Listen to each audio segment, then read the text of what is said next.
Caught my brother stealing Int-mate photos of my fiancée and seeking advice on seducing her online. Now he's banned from our wedding. I met my Rachel the first week of college. We were each our first everything pretty much. I actually converted to Judaism because of her, hence the fake name. I'm not really that religious, but I really liked the way her family felt. My family was pretty dysfunctional, and I felt like it gave me a good way of looking at and living life. We're not too serious about it, we don't keep kosher, we're living together, etc. Anyways, she's heart-achingly beautiful. She gets hit on any time and every time we go out. It used to be a problem. I would get jealous sometimes, but I mainly got over it, and now it kind of makes me feel good in an ego-boosting way. It makes me feel good knowing that people find her attractive, and she finds me attractive. I haven't felt threatened by a guy in a while. Anyways, we go to college in my hometown. My brother Jim recently graduated and asked to come live with me and my girlfriend. I asked if my girlfriend was okay with it. She said yes, so we let him come. My brother is different from me, and even my older brother. He didn't play any sports. Me and my older brother were on the college basketball team until he graduated last year. He's also shorter, and a little heavy. I'm 6 feet 5 inches and 178 pounds. My brother is about 5 feet 9 inches and 230 pounds. He asked for help losing weight when he moved in. Honestly, me and my older brother think he's a product of an affair, because he's also a lot darker skinned than us. We're all white, but he looks Italian, as opposed to Irish like us. He's also a little antisocial, listens to a bunch of metal, screamo, etc., and doesn't seem to have a lot of friends. Everything's fine up he walks in on us. Jim moved in with us in late July. Me and my fiancée have a lot of sex. Before he moved in it was a couple of times a day. Whenever he leaves to go do something, we'll usually take that as a chance. We did something stupid, and we're in the living room when he got back. I had forgotten that I had given him his own key. I had finally gotten around to having one made. Anyways, he walked in and was staring at us with the widest eyes I've ever seen. My girlfriend notices him first and freaks out. We get dressed quickly and then we apologize to him. He says it's fine. Thinking back now, it wouldn't be that surprising if he heard us a few times at night or the music we would listen to while we were together. I'm sure the only reason a couple ever plays a Weezer album at night is to have sex to it. Anyways, things are fine. A week later, Jim asks me about sexting girls, and if I have any advice for him. I've been the go-to for all of the relationship/sex questions. He told me a girl was offering to send pictures. I told him just to never ask for them or pressure the girl into doing it, to never say anything too crass when you compliment her, and to never share them. He asks if I've ever sexted and I told him a couple of times. I figure now that this was him just manipulating me into answering a question for him. 2 days later, he asks to borrow condoms. I tell him I don't have any, and he says, "That's right, you weren't wearing one with Rachel." This freaks me out, and I ask him if he was looking at my penis, and that it's weird that he would look for something like that. He quickly apologizes, says he noticed it when we jumped up when we saw him, and that he didn't look for it.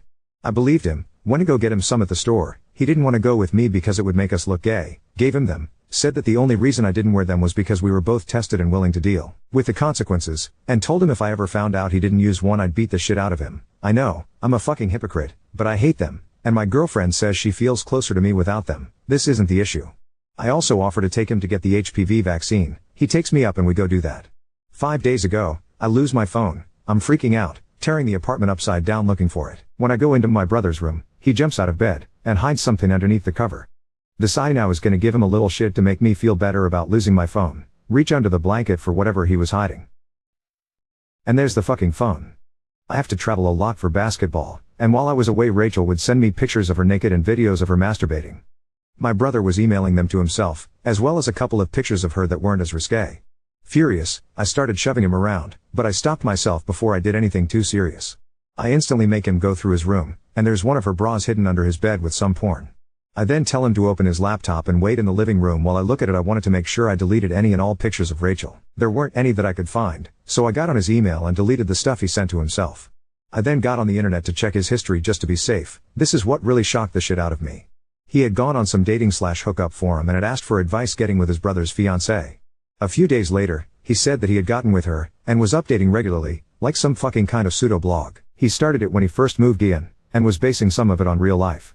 I'll give a couple of examples. Lol, she looks so miserable when she's with him. I fucked her good when she got done with the faggot. Lol, fucking her with condoms he bought me. GD, her tits look great. Out of these, that one included a picture of the bra he stole. The rest were images off of Google, close-ups of sex.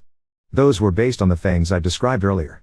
That morning, he promised some pics, the ones he was stealing off my phone. He had already posted pictures of her off of Facebook, including one in a bikini and a few from a website of me and my fiancée's friend who makes dresses and sells them. She asked my fiancée and a couple of other girls we knew to wear them. On his computer, he also had a letter to her, asking her to leave me and be with him. It was so bizarre, and apparently he hates me. He insulted me constantly and said that she would be happier with him, and that she was the most beautiful girl in the world to him. I wiped his hard drive to make sure there was nothing else of her, checked his phone, gave him $200 in case I deleted anything with a wipe, got everything he would need for class, and threw him out. I told him to go back home, that I was telling Rachel, but I wouldn't say anything to our parents if he didn't make a big deal out of me kicking him out, and to have mom come and get the rest of his things. I also told him if he didn't delete the stuff I would have to tell mom and dad. I checked later to see if he did, and he had. Telling Rachel was difficult, she cried a lot, told me she felt disgusted. We had an honest talk, and we decided that the only way we would be comfortable with him back in our lives is if he stick with therapy for a while, and I sent him a text telling him as much. Rachel blocked him on her phone, social media, etc. and made her Facebook account private. She seemed really uncomfortable for a couple of days. The first day was the worst. She was too freaked out to be alone. I didn't realize this at first, and didn't think much of it when she said she'd wanted to watch me shoot. We did that, and when I drove home to drop her off so I could go by the school to pick up some documents, she asked to come with me. After that, I was going to go play some ball with some of the guys, and she again asked to come to that. I realized what was going on, asked her why she didn't want to go home. Apparently she thought I hadn't taken his key. I told her that night, she must have forgot or not heard, and didn't feel safe. I felt sick to my stomach that my kid brother could make her scared in her own home. She talked to her therapist about it the day after that for her weekly appointment. She's getting back to normal now, being her sweet, fun self.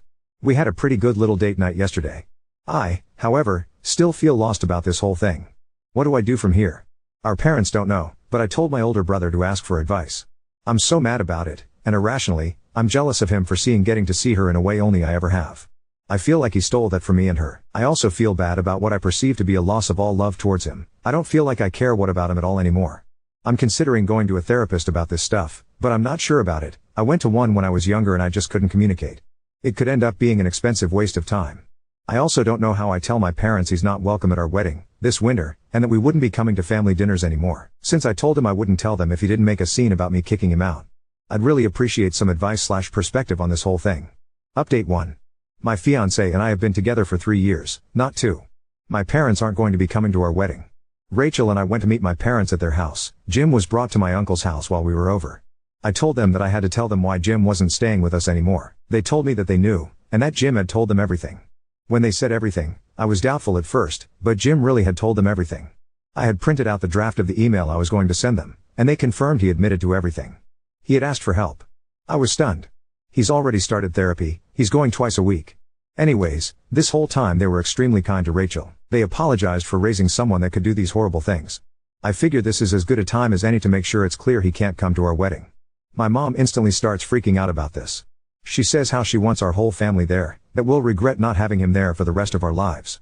I tell her that he still makes Rachel uncomfortable, threatened even, and my mom asks if it's true, and Rachel says yes. They say that they won't be there without him, and that even though they'll still love me and support us, they wanted to support Jim too. My parents' original plan, in conjunction with Jim's therapist, was for him to meet us once a month for an hour, if we were open to it. I tell them that that's not happening. Rachel wasn't okay with it, but I agreed to meet him alone. Rachel said that was fine. When I got home I made sure. I sent Jim a text laying down some ground rules. 1. We would meet somewhere public. 2. If he said anything inappropriate I would leave. 3. No lying. 4. Absolutely no contacting Rachel. I also told him that I'd only give him one more shot, that he had honestly lost my love and would have to work to regain it, that he would likely never have an actual conversation with Rachel again, that I would never forget what he did but could maybe move past it, and that there weren't any guarantees. He sent me a text saying I understand, I'm so sorry. My parents wanted me to talk to him this Sunday, also my birthday. I told them I wasn't prepared to do that, I'm still pretty angry, and that I wouldn't start seeing him monthly until next year, after the wedding. I don't know if I expect him to be genuinely trying to be a better person. I'm not counting on it. At least this way if he screws up my parents won't have an excuse to pick him over me. Also, if he does screw up before next year I'll know that he wasn't sincere. Once we got back home I asked my fiancée if she was okay with this course of action. She said she liked it. I once again asked if she wanted to involve the authorities, but she said she didn't want to. She's been adamant about it this whole time.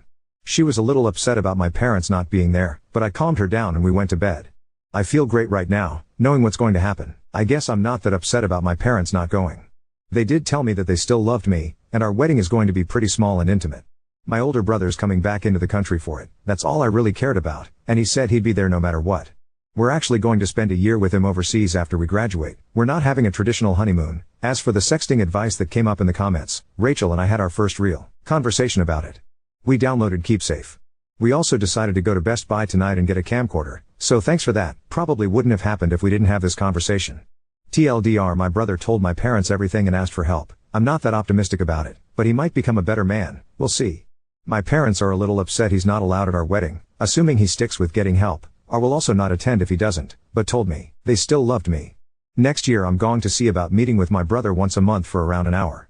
Rachel said that she likes this plan, but if it makes her uncomfortable ever, I'll just cut Jim out of my life for good. Now on to second story. Coworker accused me of lazy surgery triggered weight loss, spread rumors, and now R wants me to mediate with her. After a decade of medical gaslighting, a new doctor ordered an emergency MRI during a routine visit and discovered a mass in my abdomen. I was rushed into surgery within 24 hours. I ended up having an 18-pound benign tumor pressing on my vital organs, and I was about a week away from multiple organ failure. I'm lucky to be alive, and time will tell if I have any lasting organ damage, but right now everything is fine. Mentally I'm struggling with a few things, but the only outwardly noticeable impact is that I've gone from a size 20 to a size 8. Nobody on my medical team anticipated a change this drastic, but I'm healthy and lucky.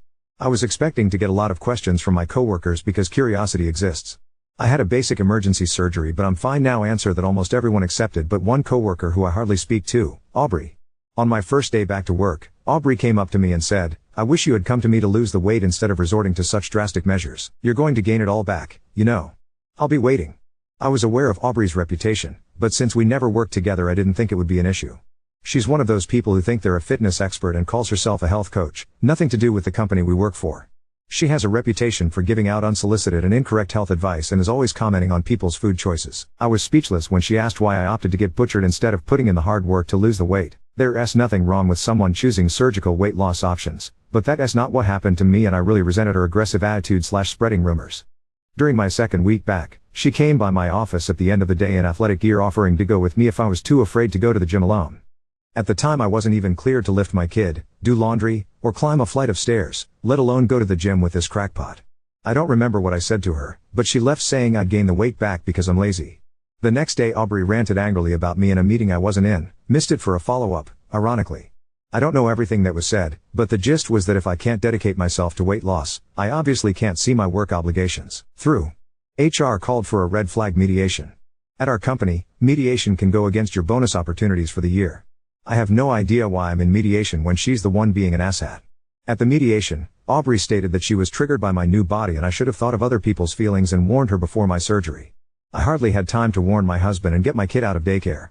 I don't owe Aubrey anything. I have empathy that she's obviously struggling, but that does not excuse her behavior. HR said that while they can't ask me to explain my medical history, it might clear the air if I told her what kind of surgery I had and why. I said I wasn't obligated to share my medical information with anyone and that Aubrey having bad coping skills doesn't entitle her to a coworker's personal health information. Their response was kind of, well, then we can't stop her from bullying you. After Thanksgiving, my doctor helped me put in ADA accommodation paperwork so I could work from home. I was having some mild complications from surgery, but also to avoid Aubrey. This company hates remote work, so they're really not happy. Aubrey still emails me workout videos and diet plans, and when I forward them to HR their response is, noted. Do you know when you're coming back to the office? I've been thinking about escalating this to corporate with an employment lawyer. Is that overkill? I'm still in a sensitive place after my surgery and I have no energy for this, especially since Aubrey is fixated on weight loss, which was the primary way doctors gaslit me for years. I've been with this company for 5 years and I'm just exhausted and disappointed in how they're handling this, and I want it over yesterday. Update 1. My boss, George, was getting ready to retire while this was going on. George is roughly my grandfather's age, so this entire situation bewildered both him and his replacement, who he was training at the time. Both of them met with Aubrey's boss, because believe me, I was documenting everything she did from the jump, and they all assured me that Aubrey would be dealt with. None of them recommended the red flag mediation. That was HR's idea. I was given details of the meeting where Aubrey ranted about me and it was horrible, but apparently Aubrey was asked to leave by her own boss while several other employees told her to stop, so managerially and in the office in general, people were trying to rein her in from many different angles. HR is where the ball dropped, and dropped hard. This company just has a poor HR structure and bad entry to mid-level HR.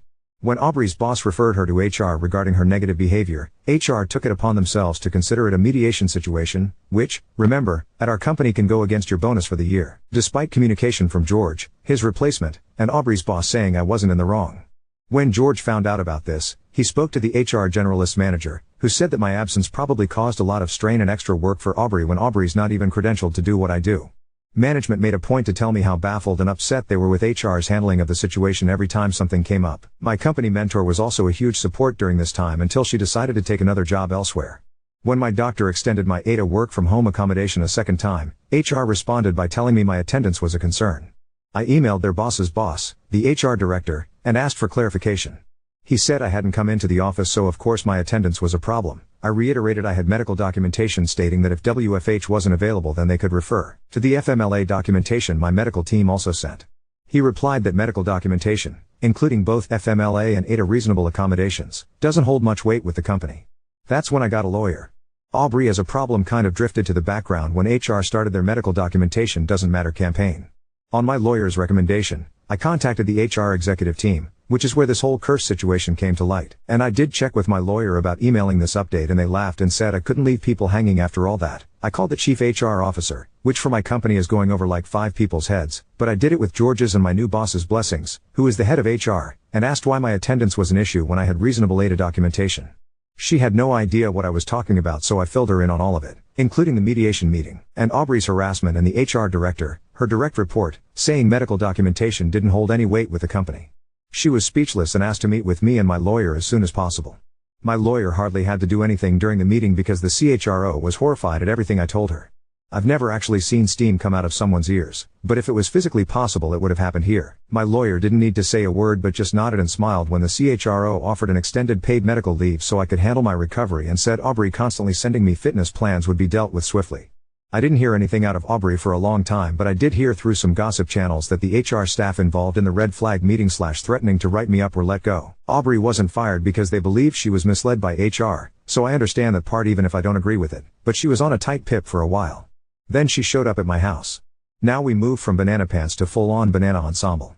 I'm still on leave and out of the blue, Aubrey showed up at my door on a weekend with 2 other women in tow and the commenters guessed it. She's in very deep with an MLM, or maybe a cult, I can't be sure at this point. Aubrey came over to demonstrate some workout techniques and give me some diet supplement samples and discuss a career opportunity because she was worried about my physical and professional health.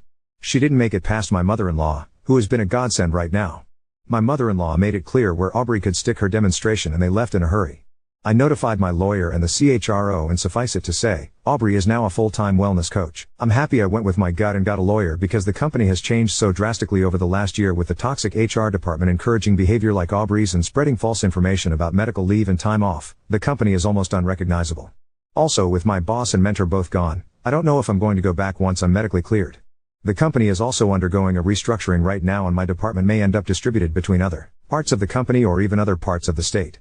I have been looking at jobs and doing some resume drafting for a full-time remote position since it feels like it might be a better fit. Update 2. I got an offer from a local company that's going fully remote with administration and management meeting up once a month. The salary was right, it's 90% remote, it's a good fit, so I'm happy with it. My role is HR adjacent as head of payroll. I report to the COO and was hired by the CEO and COO. I walk into our first admin meeting and who is sitting across from me but the HR director who told me medical documentation doesn't matter and orchestrated my red flag meeting. Let's call him Bob. Bob is the interim HR director for this company. Bob looked very uncomfortable when he saw me. We went through some employee files, including several who are on maternity leave and 2 who were injured on a job site. Bob got quieter as we began reviewing medical documentation and approving paid leave. I smiled and looked him in the eye every time I asked, "And does Jill have her medical documentation?" "Great. Medical documentation holds a lot of weight. That's important stuff to have." He looked like he wanted to melt into his seat. At one point he tried to argue against someone using their PTO to provide end-of-life care for a parent when they had ample PTO. I smiled and said, "You're right, our employee support fund should cover half this time. It's a shame for them to have to lose all their PTO when they're obviously going to need it to heal and grieve over the next few months. Why don't you get me the paperwork for the support fund this afternoon?" "That's so generous." Everyone was happy and in agreement. He looked like he swallowed a lemon but everyone was like, "OMG Bob, how thoughtful." He had to eat it so bad and got me the documentation an hour later. Bob can suck it. Bob is also only a contractor so he'll be moving on soon anyway. Medically I'm doing better, and very happy to move on from where I was. Aubrey's been full on radio silence which is perfect for me.